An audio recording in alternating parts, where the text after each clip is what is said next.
किसान साथियों नमस्कार, मैं पुनीत सिसोदिया। किसान भाइयों, आज की इस वीडियो में हम आपको एक बहुत ही शानदार सा फर्टिलाइजर कॉम्बिनेशन के बारे में जानकारी देंगे। देखिए, जो कॉम्बिनेशन है इतना शानदार होने वाला है कि अगर आपकी फसल की ग्रोथ अच्छी नहीं आ रही है, कि आपको लग रहा है फसल की ग्रोथ नहीं है, तो फसल की बहुत शानदार ग्रोथ ये करवा देगा। यानी कि इसके उपयोग के बाद फसल की जो ग्रोथ है बहुत दुगनी तेज़ी से आपकी फसल बढ़ेगी। और कोई भी वेजिटेबल फसल है, वेजिटेबल्स क्रॉप है, उसके अंदर आप इसको ट्राई कर सकते हैं। इसके उपयोग के बाद फसल की जो ग्रोथ है वो दुगनी हो जाएगी, बहुत तेज़ी से ग्रोथ आएगी। साथ में जो पत्तियां हैं वो एकदम ग्रीनिश हरी भरी आपको देखने को मिलेंगी। पत्तियों की जो चौड़ाई है वो बढ़ जाएगी, यानी कि पत्तियां एकदम हेल्दी चौड़ी आपको नज़र आएंगी।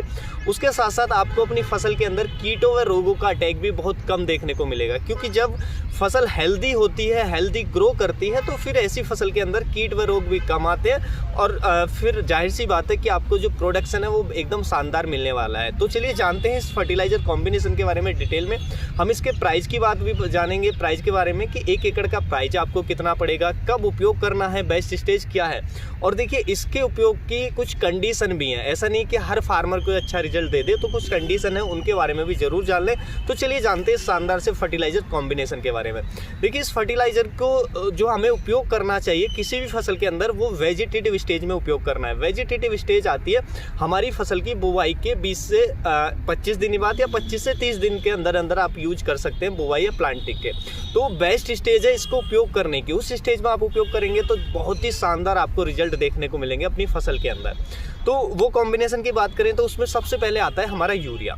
यूरिया आपको सब जानते हैं 400 रुपये का बैग लगभग आपको मिल जाता है। अब देखिए, यूरिया एक फसल के अंदर कितना देना है ये आपको डिपेंड करेगा आपने कौन सी फसल लगाई है। तो यूरिया का उपयोग हम वेजिटेटिव स्टेज में ही करते हैं, तो अपनी फसल के अनुसार एक क्वांटिटी यूरिया की ले लें। और देखिए, यूरिया को जो भी रिकमेंडेड डोज है किसी भी फसल के अंदर, आपकी जानकारी के लिए बता दूं कि उसको एक बार में ना दें, उसको कम से कम वेजिटेटिव स्टेज में 2 या 3 बार में डालें, तो उससे ज़्यादा बेहतर रिजल्ट मिलेंगे। यूरिया का अपटेक ज़्यादा होगा प्लांट के अंदर और यूरिया की लीचिंग कम होगी, तो ये भी आप ध्यान रखें।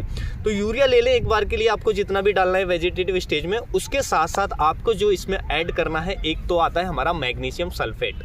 मैग्नीशियम सल्फेट के अंदर लगभग 9 कुछ % तो इसमें मैग्नीशियम होता है और लगभग 12% के आसपास इसमें सल्फर होता है। मैग्नीशियम और सल्फर दोनों इसके अंदर होते हैं, तो यूरिया के साथ आपको एक तो ये मिक्स करना है। दूसरा हमें इसमें ऐड करना है जिंक सल्फेट। जिंक सल्फेट के अंदर जिंक होगा और सल्फर होगा। तो जिंक उसमें लगभग 33% के आसपास होगा, सल्फर बात करें तो लगभग 15% के आसपास उसमें सल्फर होगा। तो जिंक सल्फेट, मैग्नीशियम सल्फेट और यूरिया, इन तीनों का आप कॉम्बिनेशन तैयार करिए और फसल की वेजिटेटिव स्टेज में उपयोग कर लीजिए। तो आप देखेंगे कि आपकी फसल की एकदम शानदार ग्रोथ देखने को मिलेगी।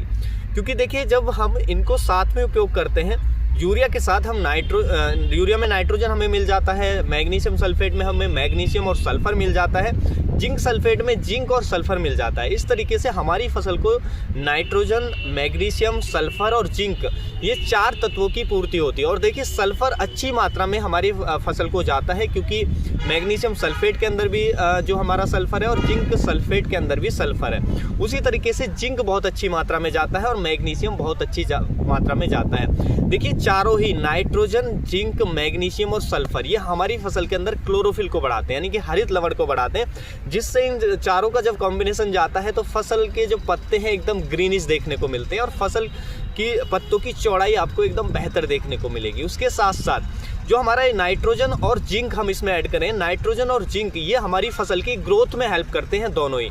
जिंक की कमी हो जाए तो भी हमारी फसल की ग्रोथ नहीं आएगी, ना ही रूट का डेवलपमेंट अच्छा होगा, क्योंकि जिंक ऑक्सिन हार्मोन को प्रमोट करता है प्लांट के अंदर। ऑक्सिन हार्मोन आप जानते हैं रूट डेवलपमेंट के लिए और प्लांट की अधिक हाइट के लिए, अधिक ब्रांचेस के लिए बेहद ही ज़रूरी होता है। अगर वो कम बनेगा तो हमारी फसल की ग्रोथ प्रॉपर नहीं आएगी। तो हम जिंक दे देते हैं तो ऑक्सिन हार्मोन प्रॉपर बनता है, जिससे ग्रोथ अच्छी आती है। नाइट्रोजन भी आप सब जानते हैं वेजिटेटिव विकास के लिए, यानी कि वानस्पतिक विकास के लिए नाइट्रोजन की ज़रूरत होती है, तो वो भी हम इसमें डाल रहे हैं। तो इससे जो फसल की ग्रोथ है वो एकदम फास्ट आपको देखने को मिलेगी।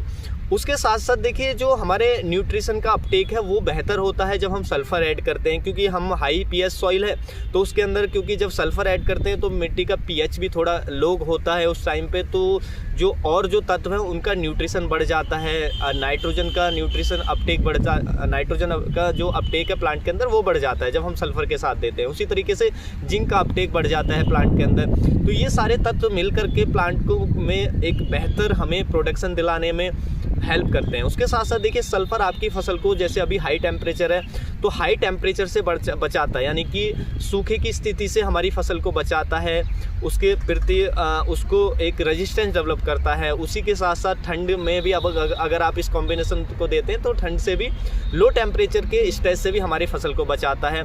उसके साथ साथ ये फंगल इन्फेक्शन से हमारी फसल की प्लांट के रूट को बचाता है और पौधे को हर तरह के स्ट्रेस से बचाने का काम करता है जो हम इसमें सल्फ़र ऐड कर रहे हैं। तो बहुत ही शानदार है ये तीनों का। आप कभी भी ट्राई कीजिएगा, किसी भी फसल में ट्राई कीजिएगा, आप देखेंगे कि आपको बहुत ही ज़बरदस्त आउटस्टैंडिंग रिजल्ट आपको देखने को मिलेंगे। और देखिए क्योंकि जिंक और सल्फ़र ऐसे तत्व हैं जिनकी ज़्यादातर सॉइल के अंदर, मृदाओं के अंदर हमें कमी देखने को मिलती है, इसलिए जब हम इनको देते हैं तो बेहतर क्रॉप हमें देखने को मिलती है। और हमने यूज किया है तो आप देखेंगे बहुत ही शानदार रिजल्ट आपको इसको देखने को मिलेंगे।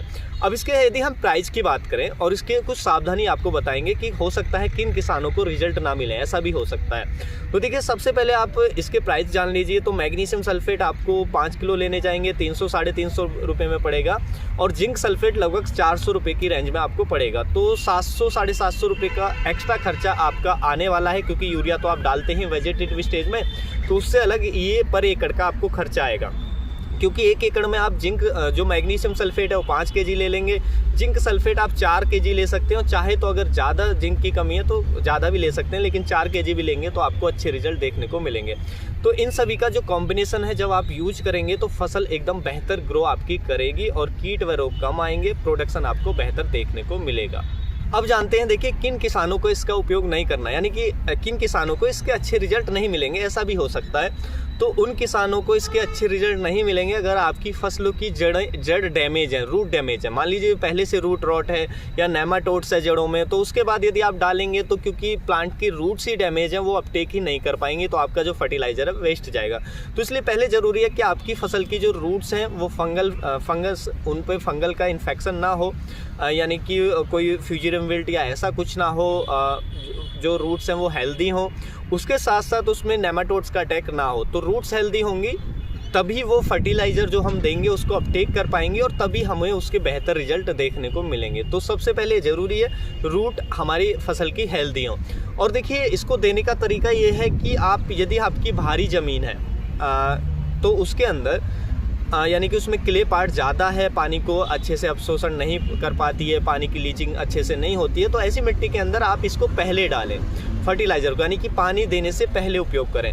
और यदि आपकी हल्की भूमि है, रेतीली मिट्टी है जिसमें पानी को बहुत तेज़ी से सोख जाती है, तो पहले पानी दें और उसके बाद आप इस फर्टिलाइज़र को उपयोग करें। इससे लीचिंग कम होगी जो हमारी हल्की ज़मीन है उसके अंदर, तो हमें ज़्यादा मैक्सिमम रिजल्ट मिल पाएंगे, जिससे ज़्यादा पौधा उपयोग कर पाएगा। अगर लीचिंग कम होगी तो मिट्टी में रहेगा तो पौधा ज़्यादा से ज़्यादा ले पाएगा, वरना लीचिंग हो जाएगी पौधा कम ले पाएगा। तो इस तरीके से आप इसको उपयोग करके बेनिफिट ले सकते हैं। उम्मीद है जो जानकारी है आपको अच्छी लगी होगी। जानकारी अच्छी लगी तो वीडियो को लाइक, शेयर एंड सब्सक्राइब करना बिल्कुल ना भूलें। मिलेंगे हम आपको एक और नई वीडियो में नई जानकारी के साथ, तब तक के लिए आप अपना ख्याल रखें। धन्यवाद।